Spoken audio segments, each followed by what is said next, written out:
Oke, selamat sore Tribuners. Saya Jalmira kembali lagi pada segmen Tamu Tribun. Dan episode kali ini tamu kita dari PT Pelni dan sudah bersama saya Kepala Kantor Pelni Cabang Ternate, Pak Diki Darmawan. Pak Diki, apa kabarnya? Alhamdulillah baik, Mbak Iga. Apa kabar? Alhamdulillah baik juga Pak Diki. Nah, karena tamu tribun kita pada hari ini dari PT Pelni, jadi pastinya kita bakal ngobrol-ngobrol tentang Pelni, tentang kapal dan lain sebagainya. Dan tema kita pada hari ini yaitu transformasi digitalisasi berlandaskan akhlak di PT Pelni Cabang Ternate. Nah, tema yang cukup menarik nih Pak Diki nih. Jadi untuk permulaan mungkin Pak Diki boleh menjelaskan maksud dari tema ini apa sih? Transformasi digitalisasi berlandaskan akhlak ini maksudnya gimana nih Pak Diki? Baik, terima kasih Mbak Iga. Sebelumnya saya ucapkan terima kasih kepada tim Tribun Ternate atas undangannya pada sore hari ini. Lanjut mengenai tadi, tema yang diusung yaitu transformasi digitalisasi yang berlandaskan akhlak di PT Pelni Cabang Ternate. Ya, memang sekarang seluruh BUMN ya, termasuk PT Pelni memang berfokus untuk berbenah ya, meningkatkan pelayanan kepada seluruh masyarakat di seluruh daerah. Bagaimana cara untuk meningkatkan pelayanan ini? Dengan cara kita harus melakukan transformasi digitalisasi. Seperti diketahui bersama bahwa sebelumnya kita kan pelayanan dilakukan secara manual di seluruh kegiatan pelayanan. Nah, sekarang kita melakukan transformasi digital. Bagaimana cara supaya seluruh masyarakat bisa mudah mengakses seluruh layanan yang kami berikan, khususnya Pelni. Demikian, baik. Oke, nah itu maksud dari digitalisasi, transformasi digitalisasi. Betul. Jadi maksudnya PT Pelni biasanya kan kita akses secara manual nih, datang ke sana, beli tiket, lalu berangkat. Nah, tapi sekarang kita juga bisa mengakses informasi Pelni lewat online. Betul. Nah, itu transformasinya. Betul. Nah, ada kata berlandaskan akhlak di sini. Ya, betul. Nah, itu menarik sekali. Itu gimana tuh maksudnya? Ya, akhlak ini kan core value-nya BUMN. Seluruh BUMN core value-nya itu adalah akhlak. Akhlak itu kan singkatan. Jadi A-nya itu amanah, K-nya itu kompeten, H-nya harmonis, L-nya loyal, A-nya adaptif, K-nya kolaboratif. Nah, jadi memang ini luar biasa dari Pak Menteri BUMN ya, dan seluruh tim ya BUMN termasuk direksi PT Pelni, bahwa akhlak ini memang harus dicerminkan dalam tugas kita insan BUMN di seluruh daerah. Jadi bagaimana kita mengedepankan pelayanan terhadap masyarakat dengan prinsip-prinsip good corporate governance dan akuntabilitas secara transparan, demikian. Oke, jadi akhlak tadi itu singkatan ya? Singkatan, betul. Oke. Nah, mungkin Pelni ada semacam program-program untuk meningkatkan pelayanan kepada masyarakat, mungkin secara manual dan secara online tadi, mungkin bisa dijelaskan oleh Pak Diki.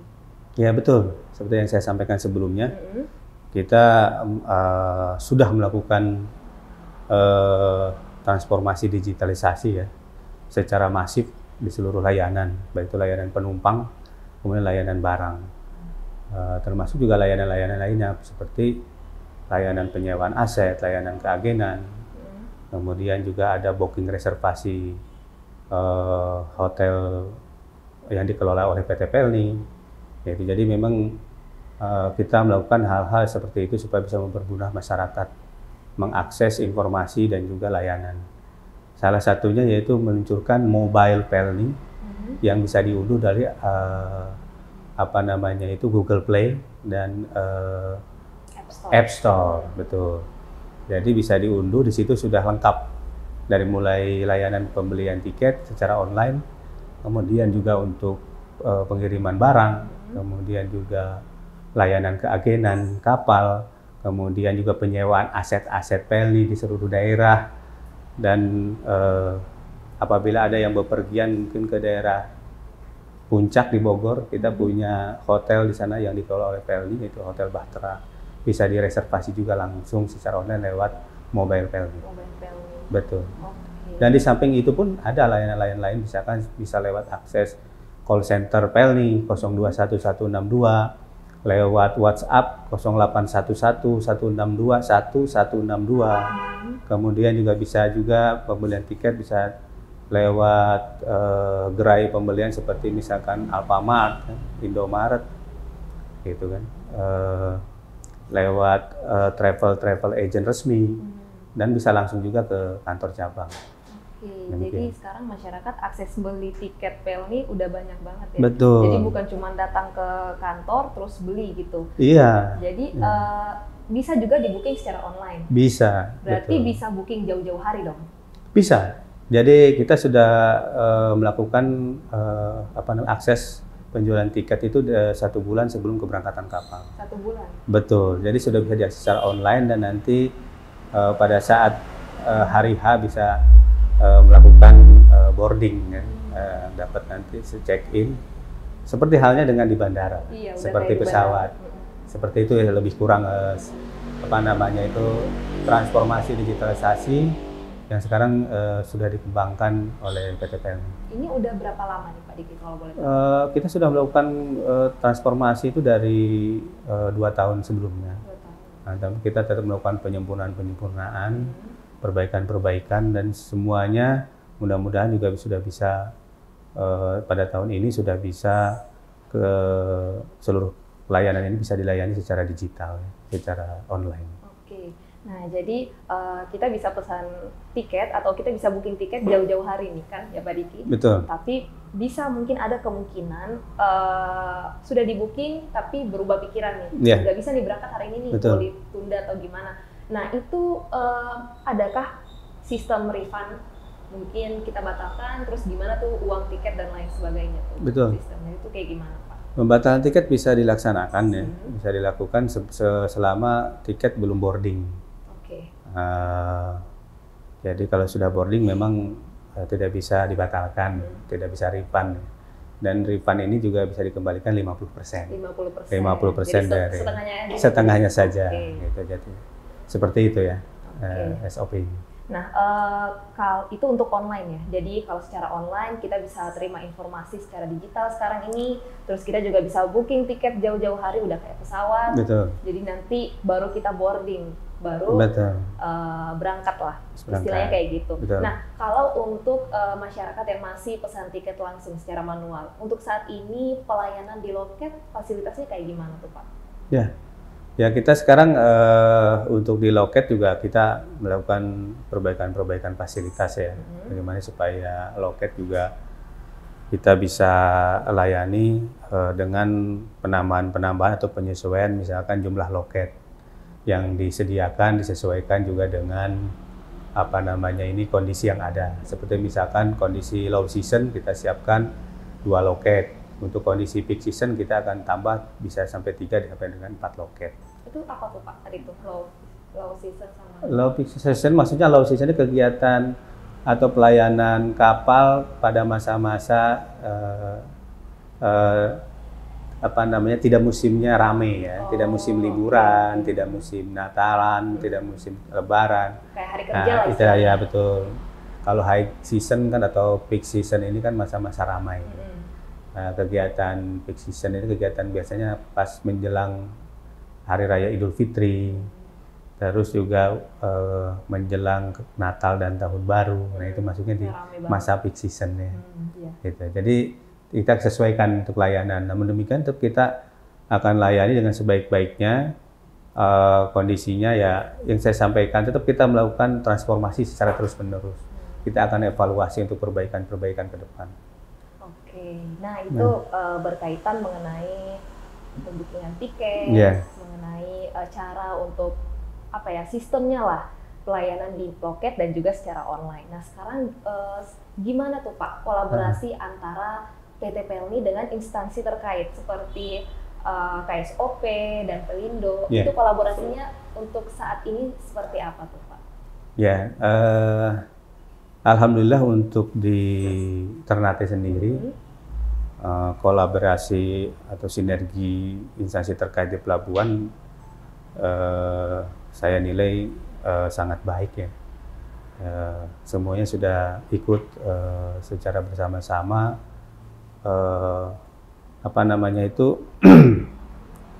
melakukan layanan yang terbaik di pelabuhan. Namun demikian juga memang perlu adanya sinergi yang dilakukan secara terus-menerus dan support dari manajemen pusat oleh seluruh instansi yang terkait. Karena memang dari segi sarana prasarana ini juga kan semuanya terkait. Seperti contohnya misalkan fasilitas terminal penumpang. Iya. Fasilitas terminal penumpang ini kan pengelolaannya bukan oleh Pelni. Jadi itu dikelola oleh Pelindo. Nah, ini kan gimana caranya supaya standarisasi terminal penumpang sama dengan standarisasi bandara, kan begitu? Iya. Harapan masyarakat seperti itu. Iya. Dan harapan kami juga operator PLN ya seperti itu. Ya, mudah-mudahan ke depan kami juga sudah berkolaborasi supaya peningkatan layanan termasuk sarana prasarana bisa terus ditingkatkan dan bisa lebih baik. Itu juga terkait dengan TKBM ya Pak ya? Iya, TKBM. Bagaimana juga supaya TKBM ini juga bisa dikelola dengan baik, bisa lebih tertib kan seperti itu. Iya, betul. Karena memang untuk TKBM itu kan pengelolaannya di bawah koordinator daripada koordinasi dari regulator dalam hal ini KSOP ya, dengan Pelindo. Jadi itu merupakan kolaborasi lah antara PT Pelni dengan instansi terkait. Nah, sekarang Pak Diki mungkin boleh dijelaskan untuk saat ini kapal apa aja yang disediakan, terus rutenya tuh apa saja untuk saat ini, sejauh ini? Ya, jadi yang kapal-kapal yang kami layani ini kan ada berbagai macam ya, macam kapal, ada kapal penumpang, ada kapal perintis, ada kapal ready, ada kapal barang. Yang masuk di Maluku Utara. Iya. Ya, kapal penumpang ini yang masuk kan ada 5 kapal, yaitu kapal KM Dorolonda, KM Labobar, KM Sinabung, KM Sangiang, dan KM Tatamailau yang menyinggahi pelabuhan Ternate, Tidore, dan Babang, Bacan ya. Untuk kapal perintis kita ada 2 ya yang dioperasikan oleh PLNI, yaitu KM Sabuk Nusantara 86 dan KM Sabuk Nusantara 105. Untuk kapal ready kita ada 2 kapal, yaitu Ganda Nusantara 17 dan Ganda Nusantara 06. Ganda Nusantara 17 home base Swasio Tidore, yang 06 home base-nya di Daruba Morotai. Untuk kapal barang kita melayani trayek tol laut, yaitu KM Logistik Nusantara 5 dan KM Logistik Nusantara 3. Demikian. Cukup banyak juga yang masuk Maluku Utara. Rutenya gimana tuh Pak? Ya, rutenya kapal penumpang ya kita dari home base Surabaya ya. Menyinggahi transit di pelabuhan-pelabuhan sampai ke Jayapura. Rata-rata sampai Jayapura, nanti kembali lagi ke Surabaya. Itu kira-kira nih, untuk kedepannya mungkin ada rencana penambahan rute atau kapal mungkin? Kita akan lakukan evaluasi dari manajemen pusat dan juga dari Kementerian Perhubungan. Pasti setiap tahun akan melakukan evaluasi. Itu untuk jalur-jalur yang memang harus dievaluasi, ada dilakukan perubahan supaya misalkan pelayanan kepada masyarakat lebih maksimal, terus kita akan lakukan penambahan atau pengurangan atau penyesuaian trayek-trayek. Pasti akan diadakan evaluasi. Oke. Nah, menarik sekali ya Pak. Karena sekarang walaupun sebenarnya masyarakat menengah lah kebanyakan yang mengakses menggunakan kapal nih. Tetapi udah nggak kayak dulu, udah bukan yang datang terus beli tiket. Sekarang kita bisa akses secara online, bahkan ada aplikasinya ya tadi. Pelni Mobile ya. Betul. Iya, jadi udah kayak booking pesawat. Dimana kita bisa booking jauh-jauh hari, kita bisa refund juga dan boarding dan lain sebagainya. Nah, kira-kira untuk kedepannya nih, masyarakat menengah ke atas kan masih banyak menggunakan pesawat. Yeah. Sudah merata lah. Untuk meningkatkan pelayanan kepada masyarakat menengah yang menggunakan kapal nih, supaya fasilitasnya yang tadi Pak Diki juga sebutkan, supaya sekelas bandara lah. Nah itu kira-kira ada mungkin kiat-kiat dari Pelni atau upaya-upaya apa tuh yang ingin ditingkatkan lah untuk masyarakat? Ya, yaitu salah satunya dengan yang saya sampaikan, masuk lagi ke tema kita ya, transformasi digitalisasi. Bagaimana sistem sekarang kita sudah adakan transformasi semua secara online, secara digital, supaya masyarakat juga bisa mudah mengakses layanan Pelni. Nah itu salah satu itu untuk peningkatan layanan. Nah namun demikian yang disampaikan tadi perlu adanya sinergi. Ya, saya supaya layanan ini juga yang tadi Mbak Iga dan seluruh masyarakat juga harapkan supaya seluruh layanan ini baik itu pre-onboard, kemudian onboard maupun post onboard, jadi maksudnya pelayanan sebelum naik kapal, di atas kapal, dan pas turun dari kapal itu semuanya bisa mendapatkan layanan yang baik dan maksimal. Nah itu perlu sinergi dari seluruh instansi terkait, tidak hanya Pelni yang disampaikan tadi, seluruh termasuk dari hal ini berarti Pelindo, kemudian dari KSOP, Kementerian Perhubungan, Kementerian BUMN, dan seluruh yang terkait bisa berkomitmen supaya prasarana itu bisa dipersiapkan untuk ditingkatkan supaya bisa memberikan layanan yang terbaik kita khususnya di daerah-daerah ya. Gitu. Oke, mungkin itu saja obrolan saya dengan Pak Diki pada hari ini, dan semoga informasi ini bermanfaat kepada Tribuners karena sekarang kita bisa akses atau bisa beli tiket kapal secara online melalui aplikasi Pelni Mobile. Betul. Dan semoga episode kali ini bermanfaat untuk Tribuners sekalian. Tetapi sebelum saya menutup pada episode kali ini, mungkin Pak Diki ada semacam closing statement untuk Tribuners mengenai Pelni lah. Baik. Sekali lagi saya ucapkan terima kasih khususnya kepada keluarga besar Tribun Ternate, karena terus terang saya cukup dekat dengan keluarga besar Tribun ini, dari mulai saya di Batam, di Palu, dan di sini selalu kita talk show dengan Tribun, gitu. Terus juga dengan media secara keseluruhan juga saya cukup familiar, gitu kan, karena memang ya saya juga kita sama-sama bagaimana caranya juga tidak mungkin juga dari kami dari Pelni juga bisa memberikan layanan yang maksimal tanpa dibantu oleh media untuk sosialisasi program-program yang kami sampaikan, kami tingkatkan, kami berikan kepada masyarakat. Saya himbau juga seluruh masyarakat karena Pelni juga sekarang sistemnya sudah online, pembelian tiket, kemudian juga reservasi muatan, kemudian juga layanan keagenan, layanan penyewaan aset-aset dan lain-lain bisa diakses di mobile Pelni. Mohon juga masyarakat bisa mengunduh aplikasi mobile Pelni melalui Google Play dan App Store tadi. Nah, sehingga kalau memang mau mencari informasi-informasi jadwal kapal, informasi untuk pembelian tiket, untuk pengiriman barang bisa langsung diakses. Tidak susah-susah bolak-balik ke kantor kan gitu, dan itu bisa diakses 24 jam. Gitu kan. Mungkin itu saja. Sekali ucapkan terima kasih kepada Tribun dan seluruh masyarakat Ternate atas kepercayaannya menggunakan kapal penumpang dan seluruh layanan PT Pelni. Demikian. Terima kasih Pak Diki. Nah, untuk informasi jadwal kapal di Tribun Ternate, website resmi kami juga setiap harinya mengupdate jadwal kapal Ternate. Jadi untuk Tribuners sekalian yang mungkin mau mencari informasi selain di aplikasi mobile, lebih jelasnya, lebih lengkapnya lah di mobile Pelni, bisa juga lihat informasi jadwal kapal di website resmi kami di tribunternate.com. Oke, jadi mungkin itu saja Pak Diki episode kita pada hari ini. Semoga informasi ini bermanfaat untuk Tribuners sekalian. Saya Iga Almira, pamit undur diri. Terima kasih dan sampai jumpa. Oke, terima kasih Pak Diki.